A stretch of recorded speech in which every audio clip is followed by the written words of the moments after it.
Friends, when we started discussing about my pride project after a practice of almost like 27 years, I got number of these projects which are my pride projects, and it was really difficult to select one of them.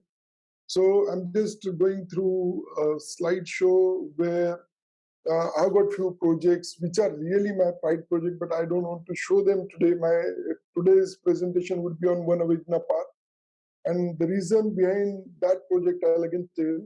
But this is one project we are doing in Himachal Pradesh, Mandi, where a 10 hectare of a hill top, we are making 12 Jyotirlingas in one place, and a museum and a statue of Shiva, 108 feet. So this project is at very advanced stage of completion. This is one museum we are doing in Bidar, Karnataka, where it's a 104 acres of site. We are making this museum, which is dedicated to 12th century philosopher and a religious guru, Basavaraj. And this is at, again, a finishing stage. These are few institutes where this is a university we made, 108 acres, SGI University in Kolhapur. There are these projects like this 4.5 million square feet at Bhopal. Then this is one of the biggest resort in Kumbhalgarh, Ramada. This is again one of the biggest resort in central Maharashtra, almost like 35 acres, Novotel in Nagpur. A commercial building at Goregaon. This one project we completed in Dubai in 2008. We got award for best low-rise residential for this project. And this is one project we won in a competition, which is again one of the biggest urban renewal scheme in the country. They call it Asia, but I'll say country. 2.8 crore square feet in heart of Mumbai, which is BDD, Worli. And this residential towers are coming up, and iconic commercial tower is coming up. Already the buildings are at 28th floor stage. There are few residential projects which are very close to my heart. Unique project. This is one of the most iconic residential tower which is coming up at Hyderabad, where each apartment is more than 15,000 square feet. And then coming back to this project. Now, why I showed you my profile? Because there are a number of these projects. I, in fact, was known for my malls and many other things like redevelopment. But this was one project which actually gave me entry towards south of Mumbai. And when you are not really known for a particular type of project, like high-rise building, the and kept the faith on me, and we were awarded this project among all the top competitors, national and international competitors, and eventually the project won more than 60 awards. So that is why I'm presenting you. And what is that special about this residential building? There are a number of residential projects. We are doing more than 80 towers of 50 story plus in Mumbai. But there is something very special about this project. I would like you to understand the technical aspects of this project.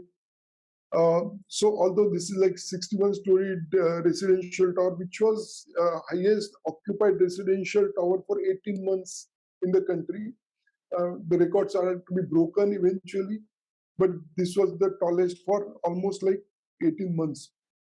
A gold rated IGBC for rehab and platinum rated building for sale. So this tower is a sale tower. Of course, when it's a platinum rated, all the sustainability features were covered. We'll not go into those details. The site was comprising of two rehab buildings, which are at the lower side, and there were two sale towers. So the one which is at the left-hand side, that is one Avighna Park. Avighna 9 is in the second phase, already completed. The project is completed in 2018. So 4.5 million square feet of total development in heart of Mumbai. And because this is one of the completed project, I'm presenting you this. So the key features, the key elements, you can see, although it may not be visible or readable. We had certain features like the garden, the E level, what we call in Mumbai. because Mumbai has got very cramped up requirements. The space requirement is very critical. So the amenities are most of the time are on the top of the podium. It was a huge podium of 1100 car parks, and on top of it there was a three-level valley garden, and then the crown was a very important feature, and the entrance lobby. So we claim this is world's biggest chandelier. So it's a huge 30,000 square feet of entrance lobby with a huge algorithmic chandelier inside it. So as I said, the podium with so many number of car parks become a very massive element, and to break that monotony, we wanted something very unique. So we had this modern pattern on top of the podium, and it's a huge surface area of 1,50,000 square feet and 10 lakh square feet of a built-up area, which was actually hidden behind this vertical fence. And there were a lot of amenities like full-scale basketball court and a banquet hall inside this podium as well. And this is an actual photograph of the lobby. As I told you, this is the biggest chandelier what we claim.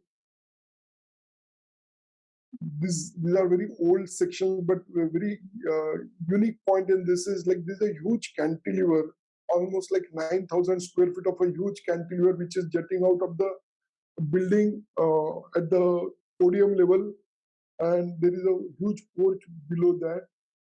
And as I said, there is a three-level valley garden which we created to hide the amenities from the rehabilitation component, which is at the rear side. And a jogging track, which is kind of a bridge, and a three-level valley garden is connected with this jogging track, which is going up and down and connecting various usages. And this is how it looks from the top. And the entire building has got those double-height decks and gardens and greenery which is planted. So the landscape, the actual photo on the right-hand side. So you can see the rendering on left-hand side and the actual photo which is on the right-hand side.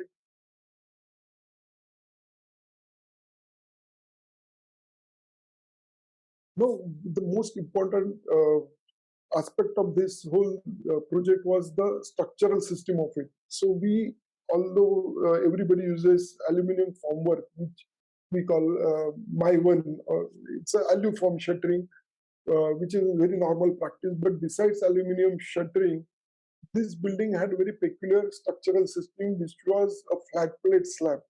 So for a high-rise building, something like this, having a central core and a flat plate, which is generally used for the commercial project, was to be used, and that was very unique. Where the concept was designed by W.S.P. Cantor, the one who designed the Freedom Towers, the new towers in New York.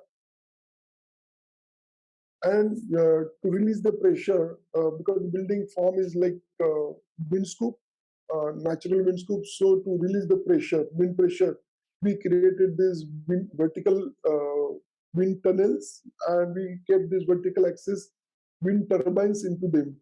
And these are the actual photos on site. So if you see the elevation of this entire building, everything is functional. There is no redundancy. Like we see a lot of architecture where unnecessary ornamentation is done to achieve the character. I believe that architecture should be in very pure form. It's like a human body. Nothing in human body is non-functional. Just for the sake of aesthetics, we add elements. It's complete redundancy. So if whatever you see, whatever you like about this building is functional. It is structural. And to achieve a plan with the decks and that aesthetics, what we had this, you can see those central core and a flat plate all around. So the decks, the green part, which is periphery, on alternate floors, we had those decks shifting the place so that we have got this play of single height and double height of decks. And to restrict the decks for more than 2 meters, we had to actually take the structural column outside the building line. So you can see those round columns there, which are actually the build out of the building line, and they give that aesthetical character to the building. Here also you will see the round column which are at the end, and the deck which is there on one side on the upper floor on odd and even, it changes the location. Something similar for the 3-bedroom apartment. You also see these round columns which are actually freestanding on the upper floor. The deck goes on the opposite side, and the round column supports the deck. So to understand the structural system and the aesthetical part of it, you can see the elevation. The double height decks are actually separated with those infill wall, which is actually a structural bracket. So it is supporting that 15 feet cantilever for the upper slab as well as lower slab. And that is also providing privacy so that the lower deck cannot be visible from the upper deck. So it has got a dual function. It's a structural element as well as it gives you privacy. So one cannot look into the lower deck and hamper the privacy. So you will see all those columns are peripheral columns. They're highlighted in dark gray. The round columns which are outside the building line, they are supporting the decks, the double height decks. And that is how the elevation is achieved, the character is achieved. Sorry to interrupt, sir. I request you to conclude your session in the next 2 minutes.